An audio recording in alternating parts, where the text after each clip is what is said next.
Commission finance. Alors, arnaque au virement de l'école privée. Donc ça n'est pas rien comme histoire. Donc nous nous sommes fait arnaquer sur un virement. Donc ça date de la semaine dernière ou la semaine... Ouais, il y a 10 jours. Il y a 10 jours, ouais. Sur une arnaque de combien d'un montant final? 16 000. 16 000 et quelques euros. Ah oui. Ah, Donc c'est ce qu'on appelle cyber-arnaque. Pire. Oui. Ouais. Alors je vous explique comment ça s'est passé. Donc chaque trimestre, en fait, on verse un montant en lien avec la convention. La convention qui est d'un montant de 68 000 euros environ est divisée en 3 trimestres dans l'année. Donc ce qui fait environ 16 000 et quelques par trimestre. Donc là, il était temps de payer le trimestre voilà, au début de l'année. Donc Caroline, la directrice comme à son nom, école privée, Caroline Grola, la directrice comme à son habitude, lance la mairie, bonjour, merci de bien vouloir déclencher le paiement de la convention, du montant de la convention trimestrielle. Mail qui arrive chez Olivier et Florian. Dans la foulée, le même jour, ou alors juste le lendemain matin, sur la même conversation, arrive un mail de Caroline Grola qui dit bonjour Olivier, merci de tenir compte d'un changement de RIB. Changement de RIB, il envoie et donc là c'était le hacker ils avaient hacké donc la boîte mail de Caroline Grola, voire peut-être même hacké le serveur du diocèse. C'est pour ça moi j'ai alerté en fait tous les maires dans la région, enfin dans la Comcom, pour leur dire qu'il y avait eu cette arnaque.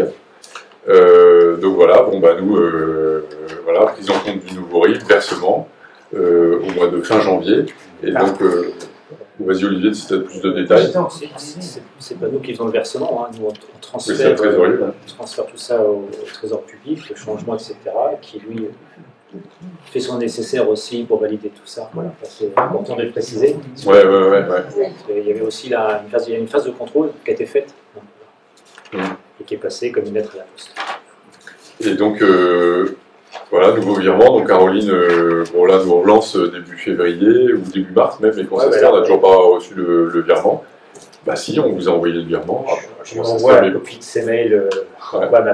Je lui dis, mais pourquoi tu t'énerves, voilà. Et là, elle m'appelle. Elle me dit, mais Olivier, je t'ai jamais envoyé tous ces mails. Voilà. Et là, on s'est regardé dans le téléphone. Donc 16 000 et quelques euros. Donc là, les mecs ils sont très forts, hein. Ils sont très forts. Donc ça veut dire que, en fait, maintenant, on en a parlé avec Olivier et Florian, c'est que, en fait, sur ce genre de situation, en fait, systématiquement, maintenant, là, on va mettre en place une procédure. Il faut appeler, il faut vérifier de vive voix parce que ça va arriver. C'est des pratiques de plus en plus. C'est récurrent tout ça. Ah bah complètement, ouais. Alors, il se trouve qu'on a suivi une formation, une intervention la semaine d'avant, un diagnostic de la gendarmerie qui a une opération justement pour protéger les collectivités des cyberattaques, qui s'appelle Présence 56. Donc il y a un gendarme qui est venu, et puis voilà, on l'a vu avec Florian, Olivier et moi, et voilà, pour mettre en place un diagnostic de la sécurité informatique de la mairie, parce que c'est puissance, c'est exponentiel, quoi, le nombre d'arnaques comme ça. Ouais. Donc là, donc maintenant il faut qu'on soit, typiquement par exemple, on reçoit un mail maintenant sur il faut payer OVH. Là, donc c'est quoi? C'est un mail, il y a un lien dessus. Il faut renouveler sous les 30 jours, mais voilà, maintenant il faut qu'on mette en place une procédure qui fait qu'on vérifie toutes ces demandes de paiement là, sur laquelle on n'a pas quelqu'un physiquement ou de visu en face, parce que vraiment ça va se reproduire. Et donc, il faut payer au VH. Ouais. Alors donc on a déclenché. Il y a eu un dépôt de plainte, voilà. Il y a une enquête judiciaire qui est en cours. Ouais. Par 2 services, la gendarmerie et le service traditionnel et le service de la cybersécurité à Vannes. Donc ça, ils sont en train de faire leur travail, comme on dit. Il y a aussi la trésorerie de Pontivy qui a lancé une enquête et qui est allée vers la fameuse banque qui est concernée pour... donc ça aussi, c'est le travail. De récupérer les fonds. Et puis au niveau de l'école, ils sont aussi en train de faire des recherches pour voir comment ils ont pu être attaqué, quoi. C'est l'école qui a été attaquée, ça coup, il y a l'argent de l'école. En tout cas, c'est le mail de la directrice qui a servi de support pour. Et la banque pour en question, c'était la même banque que l'école privée ou pas? Non, justement, c'est une autre banque. Mais c'est une banque connue. Ah oui, mais son mail, il est vraiment bien fait. Ah bah oui, mais vraiment l'impression, c'est qu'il n'y a pas dans les conversations, si vous suivez les conversations, il n'y a pas. Dans tout ça, l'école a eu ça. Oui, il n'y avait pas de RIB qui était à l'étranger, quoi. Ah non, c'est le Banque de France. C'est le Crédit Lyonnais.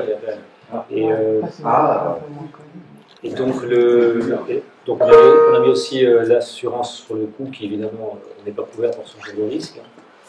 On n'a que une couverture pour avoir des frais d'avocat si on arrive à aller plus loin et si on a besoin de se défendre. Donc voilà, on en est, et pour l'instant, vendredi prochain au bureau municipal, il y a un retour du diagnostic de la cybersécurité par le gendarme, donc on aura l'occasion d'en parler. Donc c'est pas la trésorerie Vous avez reversé 16 000 L'école a eu ça. On a mis en stand-by pour l'instant, mais en tout cas, c'est soit pour l'école ou soit pour la famille. pour la trésorerie.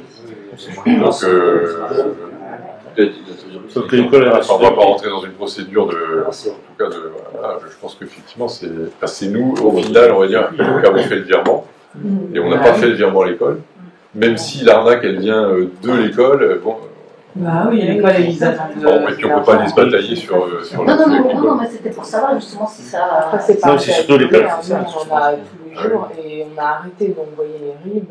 Et avec les clients, on ne fait plus d'échanges comme ça par mail. On fait via des plateformes sécurisées. Nous, c'est pareil, du coup, chez les notaires. Les clients nous transmettent leurs RIB. Si on envoie les prix de vente sur des RIB qui sont modifiés, voilà, donc en fait, maintenant, on ne fait plus d'échanges comme ça par mail parce que les pirates, là, ils interceptent des mails et puis après, ils envoient des RIB totalement différents. Mais nous, on a eu plusieurs fois le cas aussi. Dans le journal, il y avait, hier ou avant-hier, il y a eu une famille là, qui a vendu sa maison, 127 000 € de tête. Ouais. Ah ben, ils ont perdu leurs 127 000 €. Ça a été détourné ailleurs. Alors les banques, ils ont acheté leur maison. Donc ne soyez pas contrariés si vous avez eu des mails, et si je suis parfois un peu insistant, s'il y a des sujets un peu trop délicats, parce que maintenant, on doute de tout. Surtout les collectivités, les cibles faciles. Voilà, donc ça fait. Partout, oui, mais. Parce qu'aujourd'hui, que ce soit les collectivités, les entreprises, les il va falloir verrouiller. Maintenant, à la merci de tout ça, quoi. Donc voilà pour la mauvaise nouvelle du mois. On va dire ça comme ça.